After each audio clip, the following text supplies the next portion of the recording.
Well, happy Friday to you, Messiah Church. Pastor Tami here. Well, it's finally arrived. Just 1 week from today, Friday, March 13th, is opening night of Cinderella.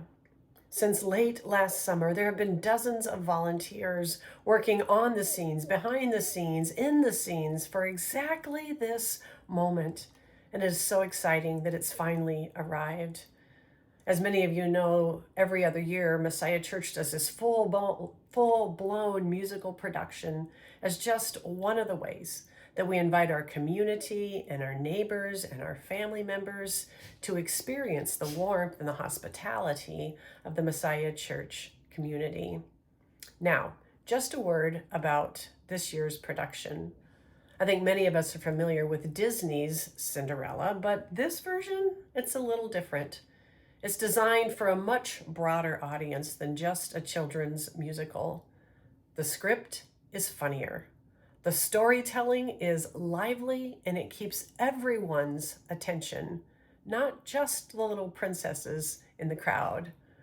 And while it still tells that classic fairy tale story, it also brings this message of justice and kindness and hope that I think our world so desperately needs to hear today. This is a wonderful opportunity for you to invite a family member, a neighbor, or a friend to come and sit with you. So, do you have your tickets yet? If not, I hope you'll consider supporting this amazing group of dedicated volunteers by attending at least one of the performances. Now, to make it easy to get your tickets, I'm going to include a link just below this video. Speaking of coming together, last Sunday we met for our 2026 annual church meeting.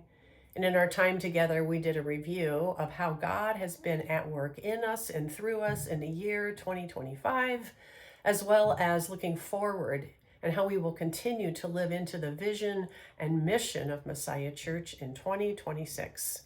If you weren't able to attend that meeting, I'm going to include a link to that just below this video as well, and it'll be available for still a couple of weeks. And I hope you'll consider joining us this Sunday as we continue in our Lenten sermon series. This week, we're going to spend time with one of Jesus's most raw and honest cries from the cross. My God, why have you forsaken me? These words, they give voice to very real human suffering and anguish. Last week, we reflected on Jesus's promise of paradise.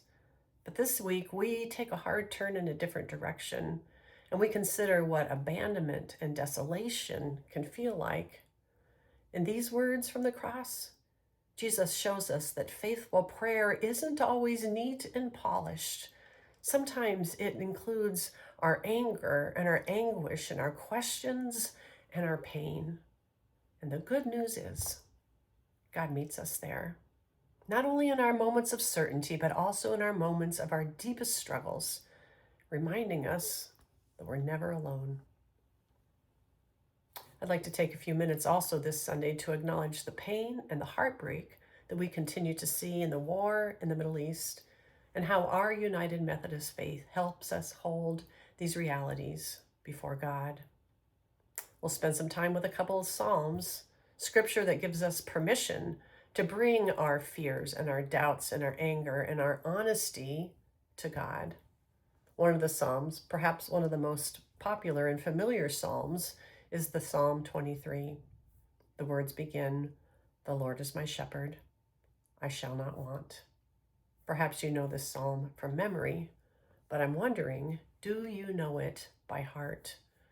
While Psalm 23 certainly brings comfort in times of grief and death, it also has the power to reveal a deeper kind of life.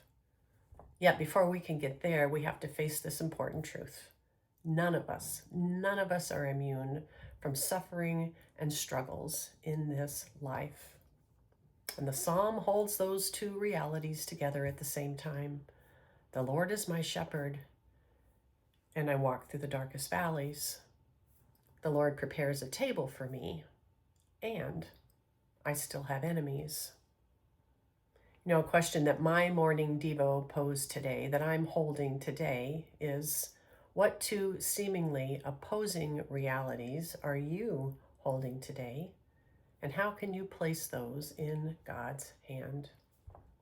If you or someone you know are feeling stuck or overwhelmed or walking through a difficult season of life right now, this may be exactly the message that you need to hear. So I look forward to seeing you on Sunday, whether that is in person or online. And until then, stay dry. Don't forget to turn your clocks ahead 1 hour when you go to bed Saturday night. But most importantly, take care and God bless.